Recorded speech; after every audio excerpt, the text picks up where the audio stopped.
When you're first diagnosed with cancer, people show up. And when you're dealing with childhood cancer, it's a very long journey. And what happens is the people are there in the beginning, and then, it gets lonely after a time.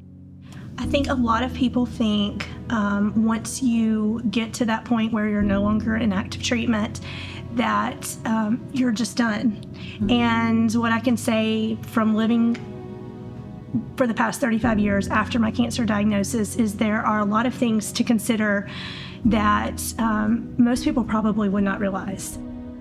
Why is the survivorship care piece even just as important as the actual cancer care itself when the child's going through treatment? Childhood is a time of critical brain development.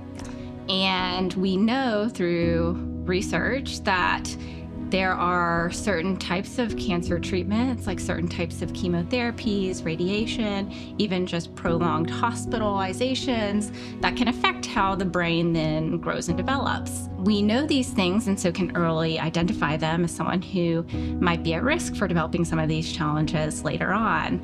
Also just the experience, the cancer journey, the whole experience that the child and the family go through can be very stressful and can affect emotional well-being as well, just going through that journey and being able to check in with all the family members on how that's affecting them is also really helpful in making sure that we're seeing and treating any concerns that we have.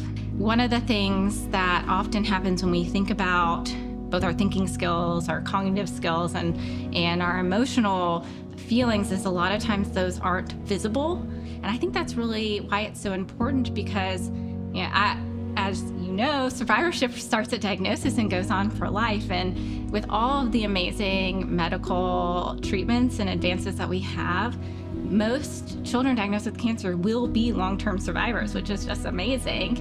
And so we really have to have that lifelong support for them because as they carry on that journey is life, right? I was diagnosed with childhood leukemia when I was 14 years old. I was diagnosed in January, so I missed all of the rest of the school year. And then I missed my entire 10th grade year, and then went back in the 11th grade, and then had my last chemo treatment in the fall of my senior year. High school was definitely a thing. Losing my hair, I was a really active teenager. I was very involved in school. I was in cheerleading and pageants and doing all sorts of things like that. So there is the emotional toll of just the physical aspect of cancer and feeling different. And of course, when I was diagnosed in the 90s, we didn't have all of the resources that we have now. Most cancer survivors do exceptionally well, but there are some that are going to experience some challenges after treatment ends. The most common ones that we tend to see are things like anxiety, depression, difficulties with learning and their memory, or just worries about their overall health or the future.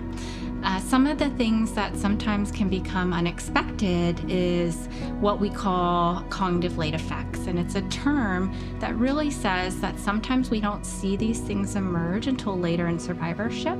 And it's because our kids aren't there developmentally yet. While I was going through my treatment, someone who I did not know sent me a handwritten card every single week. And it was just an uplifting note. And I'll never forget that because it was like that person never forgot that I was still in the midst of that journey. And even though it wasn't someone I had a close relationship with, it was just a distant friend who knew what we were going through. It was so meaningful to have someone remember when I kind of felt like everyone forgot that I was still going through it. So I would encourage people to, yes, be there in the beginning, but it's so much more important to be there in the middle.